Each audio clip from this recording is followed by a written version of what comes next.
তো বন্ধুরা champions trophy তো ভারত জিতে গেল এবং ভারতের জন্য বর্তমানে কিন্তু একটা গোল্ডেন পিরিয়ড চলছে। যেই গোল্ডেন পিরিয়ডে কিন্তু ভারত কোনো ম্যাচ হারছে না এবং সব ম্যাচ কিন্তু ভারত জিতছে এবং ভালো একটা পজিশনে কিন্তু ভারত বর্তমানে আছে। এবং আমরা দেখতে পাচ্ছি যে আগামী কয়েকদিন কিন্তু ভারত এর ম্যাচগুলো কিন্তু স্থগিত থাকবে, অর্থাৎ আইপিএল আসছে বন্ধুরা। আগামী 3 মাস কিন্তু খুব মজাদার ভিডিও আসতে চলেছে এবং আমরা দেখতে চলেছি কিন্তু 22শে মার্চ কিন্তু আইপিএলের প্রথম ম্যাচ হতে চলেছে কেকেআর ভার্সেস আরসিবির মধ্যে, যেটা আমাদের কলকাতা ইডেন গার্ডেন্সে কিন্তু শুরু হবে এবং এটাই তো ওপেনিং ম্যাচ হচ্ছে। আর বন্ধুরা খুব ধামাকাদার একটা ম্যাচ হতে চলেছে। এবার আমরা কিন্তু আইপিএলের বিভিন্ন দল সম্পর্কে কিন্তু দলের একাদশ এবং দলের সম্পূর্ণ A to Z সমস্ত কিছু নিয়ে আলোচনা করা হবে। তাই বন্ধুরা আপনাদের কাছে অনুরোধ, আপনারা কিন্তু অবশ্যই আমার সঙ্গে সহযোগিতা করবেন। আর বন্ধুরা আজকে আমরা আলোচনা করতে যাচ্ছি আইপিএলের অন্যতম দল তথা আইপিএল 3 বার জয়ী দল কেকেআর অর্থাৎ কলকাতা নাইট রাইডার্স এবং কিং খানের দল কলকাতার সম্পর্কে। এবং বন্ধুরা কলকাতা কেমন দল করলো, কলকাতার প্লেইং 11 কী হতে পারে, কলকাতার স্কোয়াড কী হতে পারে, সমস্ত কিছু আজকে আমরা আলোচনা করতে যাচ্ছি। আপনারা ভিডিওটা অবশ্যই দেখুন। ভিডিওটা একটু বড় হতে পারে কিন্তু আপনারা যদি শেষ পর্যন্ত দেখেন কথা দিচ্ছি যে অন্য কোনো ভিডিও আর দেখা লাগবে না কলকাতাকে নিয়ে। বন্ধুরা চলুন বেশি দেরি না করে শুরু করা যাক। তো বন্ধুরা প্রথমে আমরা যদি কেকেআরের স্কোয়াডটা একদম প্রথম থেকে যদি আমরা দেখে নিই, ক্যাপ্টেন আজিঙ্ক্য রাহানের সঙ্গে থাকছেন ভেঙ্কটেশ আইয়ার ভাইস ক্যাপ্টেন, তার সঙ্গে Rinku Singh, Varun Chakravarthy, Luvnith Sisodia, Rahmanullah Gurbaz, Quinton de Kock, Sunil Narine, Andre Russell, Anrich নোকিয়া, Moeen Ali, Spencer Johnson, Umran Malik, Ankush Raghuvanshi, Manish Pandey, Ramandeep Singh, Anukul Roy, Raman पाउल, मयंक यादव, वैभव अरोरा এবং হর্ষিত রানা। তো বন্ধুরা এটা তো সম্পূর্ণভাবে কেকেআর তাদের 2025 সালের জন্য স্কোয়াড তৈরি করলো এবং স্কোয়াড নিয়ে আমি পুরোনো ভিডিওতে আলোচনা করেছি। আপনারা যে দেখেননি অবশ্যই গিয়ে দেখে আসবেন। আর বন্ধুরা এমনি কেকেআর দলটা কিন্তু ভালোই গঠন করেছে, অর্থাৎ লাস্টের কয়েক ঘন্টায় কিন্তু কলকাতা ভালো পারফরমেন্স করেছিল আইপিএল 2025-এর কিন্তু মেগা অকশনে। তো বন্ধুরা আমরা যদি প্রথমেই প্লেইং 11 এটা কিন্তু সম্পূর্ণ আমি বানিয়েছি, আমার মতো আমি বানিয়েছি বন্ধুরা।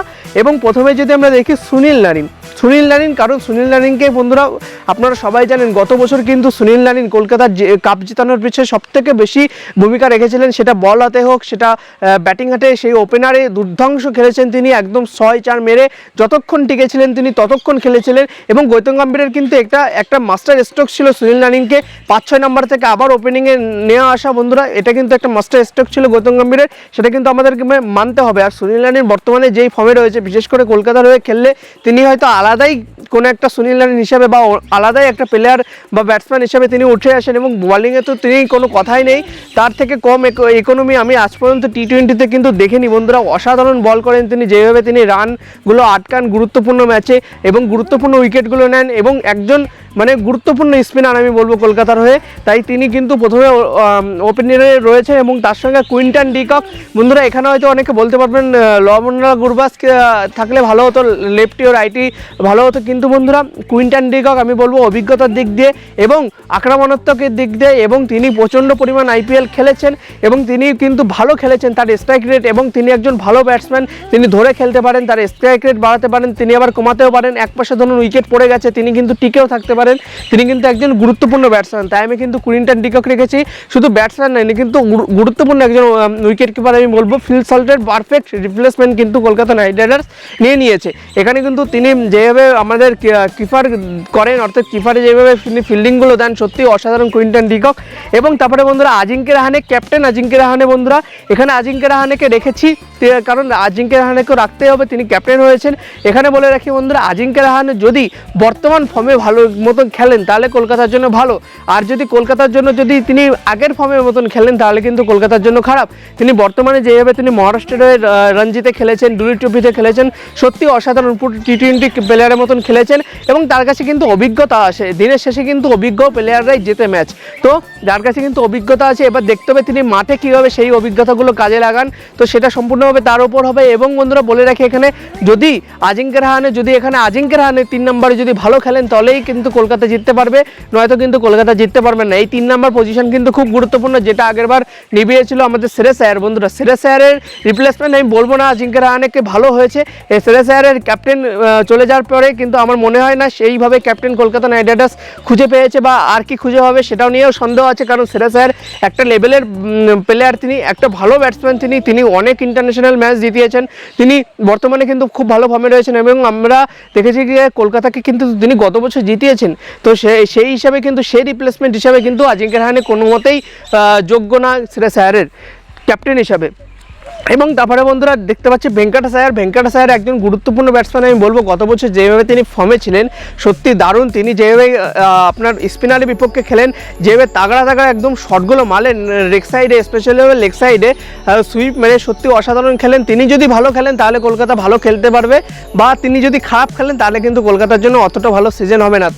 তাই ভেঙ্কটেশ আয়ারের উপর কিন্তু অনেকটা কিন্তু দাঁড়িয়ে রয়েছে কলকাতা নাইট রাইডার্স। এবং তিনি কিন্তু 2-1 ওভার যদি বল করে দেন তাহলে তো আরও ভালো হবে কলকাতার জন্য।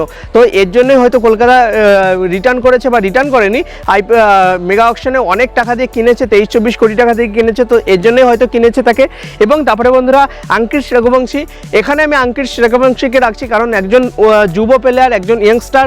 তিনি আমরা দেখেছি যে গত সিজনে কিন্তু ডেবিউ ম্যাচে তিনি 50 মেরেছিলেন দিল্লির বিপক্ষে, এবং তিনি কিন্তু একজন ভালো প্লেয়ার, তিনি কিন্তু ভালো শুরু করেছিলেন, যদিও তিনি ফাইনাল সেমিফাইনালে তেমনভাবে মৌকা পাননি, ওখানে নীতিশ রানা চলে এসেছিল। কারণ একজন অভিজ্ঞ প্লেয়ারকে দরকার হয়, তুমি যতই ভাই ভালো খেলো কিন্তু একজন অভিজ্ঞ প্লেয়ার একটা আলাদা ব্যাপার থাকে। তো ওখানে নীতিশ রানাকে গত বছর চান্স দেওয়া হয়েছিল, একে কিন্তু এই আঙ্কিশ রঘুবংশী ভালো খেলছিল, কিন্তু এই রঘুবংশীকে কিন্তু বসানো হয়েছিল। কিন্তু এবার হয়তো আমি আশা করছি আঙ্কিশ রঘুবংশী কিন্তু পুরো সিজনটাই খেলবেন আর ভালো খেলবেন, আমি এটা আশা করি। আর বন্ধুরা তারপরে হচ্ছে রিঙ্কু সিং তো থাকছেনই, ভারতের তথা কলকাতার কিন্তু one of the greatest finisher বর্তমানে রিঙ্কু সিং রয়েছেন। এবং রিঙ্কু সিং বন্ধুরা একটা প্লাস পয়েন্ট হচ্ছে রিঙ্কু সিং কিন্তু বর্তমানে বল করছেন, গৌতম গম্ভীর কিন্তু ইন্টারন্যাশনালে তাকে কিন্তু বল করিয়েছেন। তো এখানে কলকাতার জন্য কিন্তু একটা গুরুত্বপূর্ণ দিক হতে চলেছে, যদি তিনি ব্যাটিংয়ের সঙ্গে সঙ্গে যদি একজন বলার হিসাবে নিজেকে প্রমাণিত করতে পারেন তাহলে কলকাতার জন্য তো সোনায় সোহাগা হয়ে যাবে। তো এবার দেখার বিষয় হবে তিনি আইপিএলে, বন্ধুরা আইপিএলে, ইন্টারন্যাশনাল আইপিএল একটু আলাদা বিষয়, কারণ আইপিএলে যদি তুমি খারাপ বল কোনো মতে বল করো তাহলে একদম 6 বলে কিন্তু 5টা 6 লাগতে পারে, আবার 6টা 6 লাগতে পারে, আবার কিন্তু আপনি উইকেটও নিতে পারেন। তো এবার দেখার বিষয় হবে কলকাতা রিঙ্কু সিংকে দিয়ে বল করায়, বা রিঙ্কু সিং কি বল করবে সেটা দেখার বিষয় হবে বন্ধুরা। এবং তারপর হচ্ছে আন্দ্রে রাসেল, কলকাতার অন্যতম প্লেয়ার হচ্ছে আন্দ্রে রাসেল, কারণ আন্দ্রে রাসেলকে ছাড়া কলকাতা কিন্তু কোনোভাবেই সম্পূর্ণ না। কারণ আন্দ্রে রাসেলের প্রচুর পরিমাণ অবদান রয়েছে কলকাতার হয়ে, সেটা বলিং হতে হোক, সেটা ব্যাটিং হতে হোক। ওই 20 বলে 50 লাগে, 16 বলে 50 লাগে, তো তখন কিন্তু এই আন্দ্রে রাসেল আসেন, এবং আন্দ্রে রাসেল ওই দানব প্লেয়ার এসেই কিন্তু ম্যাচটা ঘুরিয়ে দেন। আমরা প্রচুরবার দেখেছি, সেটা আরসিবির বিপক্ষেই হোক না কেন, সেটা দিল্লির বিপক্ষে হোক না কেন, সেটা সিএসকে, সেটা এমআই, যে কোনো দলের বিপক্ষে হোক না কেন, তিনি কিন্তু যেই সময় খেলেন সেই সময় ভালো খেলেন, যেই সময় খেলেন সেই সময় একদম ব্যাটে আগুন ধরিয়ে দেন, যেই সময় খেলতে পারেন না একদম প্রথম বলেই ভাই আউট হয়ে যান। তো সেই রকম প্লেয়ার। এবং বল হাতে আমি বলবো বর্তমানে আন্দ্রে রাসেল কিন্তু গত বছরে আমরা দেখতে পেরেছি তিনি কিন্তু ব্যাটিংয়ের তুলনায় বলিংয়ে কিন্তু বেশি কাজ করছেন বর্তমানে, এবং তিনি কিন্তু বলিংয়ে তার স্লোয়ার বল, তার ইয়ার্কার বল, তার বাউন্সার বলের উপর তিনি কিন্তু ভালো কাজ করছেন। এবং কলকাতার হয়ে আমি বলবো যে আন্দ্রে রাসেল এমন একজন প্লেয়ার যে যদি রানও খায় সে কিন্তু দেখবেন যে 3-4টে উইকেট কিন্তু তার থলিতে অটোমেটিক চলে এসেছে। তিনি ধরুন 40 রান খেয়েছেন কিন্তু তাও তার হাতে কিন্তু 3-4টে উইকেট চলে আসে। তো সেই লেভেলের কিন্তু অলরাউন্ডার। আমরা জানি সেই আন্দ্রে রাসেল এক ধরনের, একটা হচ্ছে পাওয়ার হিটার অলরাউন্ডার, একটা হচ্ছে ক্লাসিক অলরাউন্ডার, একটা হয় স্পিনিং অলরাউন্ডার। এই পাওয়ার হিটার অলরাউন্ডারে কিন্তু বিশ্ব ক্রিকেটে অন্যতম চাহিদা কিন্তু বন্ধুরা। এবং তারপরে হচ্ছে আমরা দেখছি রমনদীপ সিংকে কিন্তু বন্ধুরা আমি প্লেইং 11-এ লিখেছি, কারণ গত বছর ইনি সত্যি অসাধারণ খেলেছেন কলকাতার হয়ে। কলকাতার এসে ওই লাস্টের 6 বলে 15, 7 বলে 14, 5 বলে 11 এইসব ইনিংস কিন্তু তিনি ভালো খেলেছেন। এবং প্রথম ম্যাচে আমরা দেখেছিলাম গত বছর হায়দ্রাবাদের বিপক্ষে তিনি ওই 32 রানের সামথিং এরকম একটা ইনিংস খেলেছিলেন, যেটা কিন্তু উইনিং স্কোর হয়েছিল বন্ধুরা। আর বন্ধুরা এখানে কিন্তু রমনদীপ সিং কিন্তু বলও করতে পারেন, সঙ্গে ব্যাটিংয়ে তো অসাধারণ। তিনি, আমার মনে আছে গত বছরে কিন্তু বুমরাকেও তিনি 6 লাগিয়েছিলেন লাস্ট বলে। তো এটা কিন্তু বিশাল বড় ব্যাপার, বুমরাকে 6 মারা কিন্তু অতটা সোজা নয়, আমরা সবাই জানি। তো এখানে তার হাতে পাওয়ার আছে, তার হাতে তিনি ভালো একজন অলরাউন্ডার হতে পারেন, এবং রাসেলের ভালো ব্যাকআপ হতে পারেন আমাদের হচ্ছে রমনদীপ সিং। এবং তারপরে বন্ধুরা হার্ষিত রানা বন্ধুরা বর্তমানে দারুণ ফর্মে রয়েছেন। আমরা সবাই জানি তিনি ইন্ডিয়ার হয়ে দারুণ ফর্মে রয়েছেন বর্তমানে। তিনি যেভাবে ডেট ওভারে বল করেছেন ইন্ডিয়ার প্রথম 2 ম্যাচে কিন্তু অসাধারণ বল করেছেন। এয়ারকার যেভাবে মেরেছেন, যেভাবে আপনার সোলার মেরেছেন, যেভাবে বাউন্সার মেরেছেন, যেভাবে লেন্থে বল করেছেন, সত্যি অসাধারণ কিন্তু ফর্মে রয়েছেন হার্ষিত রানা। এবং হার্ষিত রানা কিন্তু এবং গত বছরে আইপিএলে কিন্তু গুরুত্বপূর্ণ ওভারগুলো কিন্তু করে দিয়েছেন কলকাতাকে, সেটা ডেট ওভারেই হোক না কেন, সেটা মিডিল ওভারেই হোক না কেন, সেটা পাওয়ার প্লেতে হোক না কেন।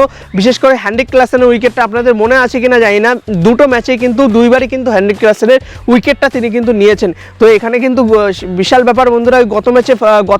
গত বছরে কিন্তু প্রথম ম্যাচে হ্যান্ড্রিক ক্লাসেন যখন ভালো খেলছিলেন তখন কিন্তু হ্যান্ড্রিক ক্লাসেনের 5 বলে 7 লাগে, তখন কিন্তু হার্ষিত রানা এসে হ্যান্ড্রিক ক্লাসেনের গুরুত্বপূর্ণ উইকেটটা কিন্তু তুলে নিয়েছিলেন।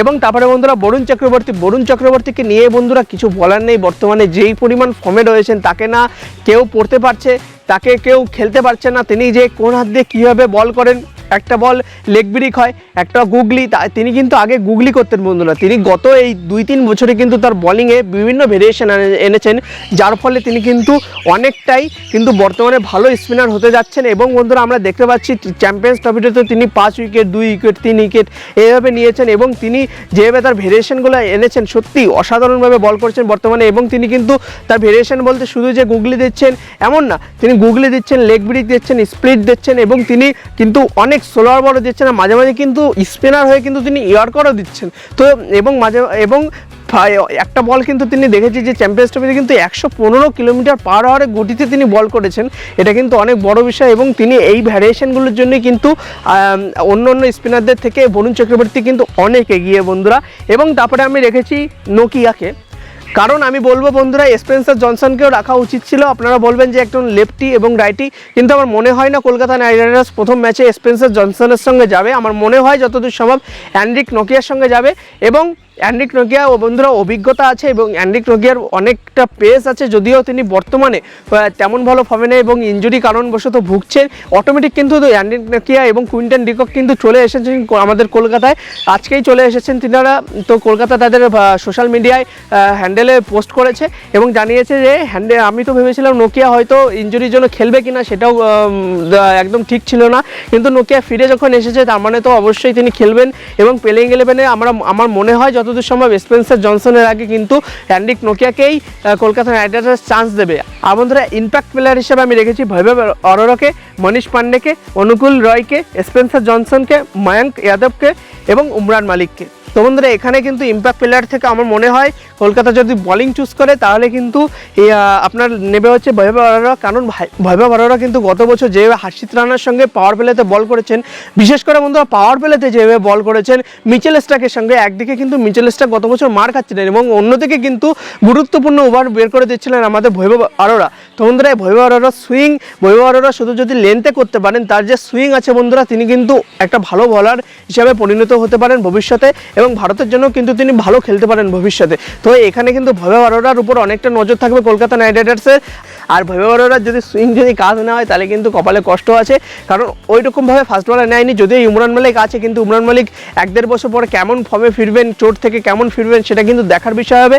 আর বন্ধুরা এখানে একটা কথা বলে রাখি যে এই কলকাতা নাইট রাইডার্সের স্পিন অ্যাটাক তো আমি বলবো ওয়ান অফ দ্য গ্রেটেস্ট আইপিএলের। আর চেন্নাইয়ের মতোই কিন্তু স্পিন অ্যাটাক আমি বলবো চেন্নাই থেকেও ভালো বলবো, কারণ হচ্ছে এখানে কিন্তু চেন্নাইয়ের অফ স্পিন আর আপনার রবীন্দ্র জাদেজা কিন্তু রয়েছেন, রবীন্দ্র জাদেজা আর রবিচন্দ্রন অশ্বিন কিন্তু রয়েছেন, কিন্তু বন্ধুরা বরুণ চক্রবর্তী আর সুনীল নারিন যেই পরিমাণ ফর্মে রয়েছেন এবং বরুণ চক্রবর্তী স্পেশালিভাবে যেই পরিমাণ মিষ্টি স্পিন আর করছেন, বর্তমানে স্পিন বল করছেন, সত্যি কিন্তু অসাধারণ। এখানে কিন্তু কলকাতা নাইট রাইডার্সের অন্যতম গুরুত্বপূর্ণ দিক কিন্তু হচ্ছে বন্ধুরা এই স্পিন অ্যাটাক। এবং ফাস্ট বলারে আমি বলবো ফাস্ট বলারটা তুলনামূলক একটু ফিকে হয়েছে, গত বছরের তুলনায় একটু ফিকে হয়েছে, কারণ ওখানে বন্ধুরা আপনার মিচেল স্টার্ক ছিল, এবার কিন্তু মিচেল স্টার্কের মতন প্লেয়ার নেই। যদিও অ্যান্ড্রিক নোকিয়া আছে, কিন্তু মিচেল স্টার্ক অনেক উপরের প্লেয়ার, অনেক উঁচু পর্যায়ের প্লেয়ার। আপনার কাছে হয়তো অনেক অপশান ছিল, আপনার কাছে মোহাম্মদ শামির অপশান ছিল, কিন্তু আপনারা নেননি, মিচেল স্টার্ককে আবার আনতে পারতেন।